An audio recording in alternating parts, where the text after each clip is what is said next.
रावांच्याच भाषणाचा धागा घेऊन मी पुढे आपल्याला सांगू इच्छिते की अनेक योजना हे करतील, अजूनही येतील.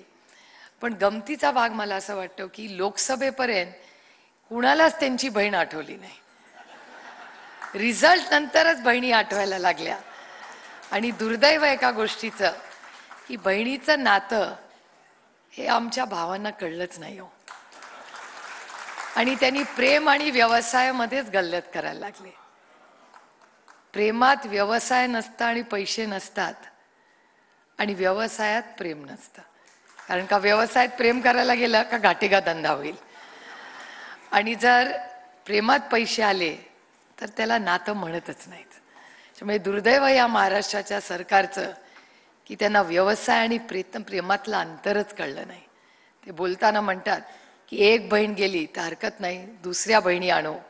1500 रुपयाला या राज्यातलं नातं विकाऊ नाही हो. आमच्या नात्याचा अपमान आहे.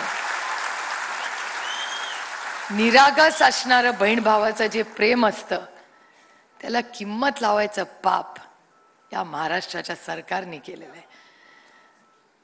आणि त्यातून आमचे 2 वीर बंधू, या राज्यामध्ये बंधुराजांची कमतरता नाही आहे.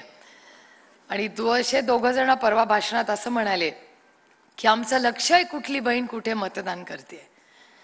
आणि एक जण नाही, दोघं म्हणलेत. म्हणले कधीतरी पोटातलं हे ओठात येतच आणि सत्य कधीच लपवता येत नाही. आणि त्याच्यामुळे 2 जण असं म्हणाले की काळजी करू नका, आमचं लक्ष आहे तुमच्यावर. 1500 रुपये आज 3000 नाही, 5 नाही, 10,000 देतील, पण ऑक्टोबरच्या इलेक्शन नंतर मी तुमचाच भाऊ आहे. जसे 10,000 रुपये दिले तसे परत घ्यायची ही ताकद माझ्यामध्ये आहे.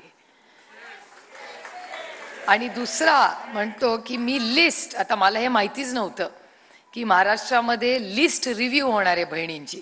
म्हणजे पहिलं नातं जोडलं, नंतर मतदान चेक करणार आणि नंतर चेक करणार की नातं आहे का नाही. म्हणजे यांचं कुठलंही नातं प्रेमाचं नाहीच आहे, ते फक्त मताशी जोडलेलं नातं आहे. आणि त्याच्यामुळे त्यांनी असं म्हणलं की डिसेंबरमध्ये आम्ही बघणार आहे कुठल्या बूथवर किती मतं पडली, त्याप्रमाणे पुढचं आम्हाला पैसे आम्ही देणार आहोत. मला या दोन्ही भावांना विनंती करायची आहे की तुम्ही सगळ्या बहिणींचं नाही, एकाच भगिनीचे पैसे परत घेऊन बघा काय करायचंय.